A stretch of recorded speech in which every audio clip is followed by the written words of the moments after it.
6 answers are on the board. Anong kurso ang karaniwang kinukuha sa kolehiyo ng high school valedictorian? Go! Mac. Accounting. Accounting. Mga high school valedictorian usually. O tara, accounting, may magaling sa math. Accounting. Nandyan. Pero Mark, pwede pa makuha mas mataas. Anong kurso ang karaniwang kinukuha sa kolehiyo ng mga high school valedictorian? Engineering. Engineering. Yan na, nakalabas yung mga kurso. Engineering. Top 2. Mark, pass or play? Play. Okay, Mac, balik muna tayo. Let's go, Mark. Net Ninjas for round 1. John. Galing JRU. John, anong kurso ang karaniwang kinukuha sa kolehiyo ng high school valedictorian? Education. Education. Yan. Tama. Yan. Good answer. Nagiging teacher. Survey says. Yep, nandyan.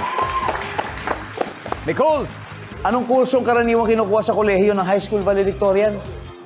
Medtech. Medtech. Medtech. Survey says. Boom!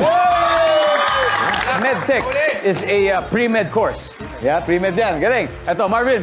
Anong kurso ang karaniwang kinukuha sa kolehiyo ng high school valedictorian? Nursing. Nandiyan ba ang nursing? Meron. Isa na lang, Mark. Okay. Anong kurso ang karaniwang kinukuha sa kolehiyo ng high school valedictorian, Mark, for the win of this round? Legal management.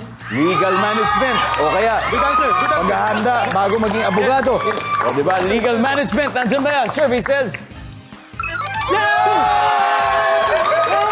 Legal management is a pre-law course. Na-sweep po nila ang round 1. Nako, pang valedictorian ang galing ng Net Ninjas. May 80 points kaagad sila.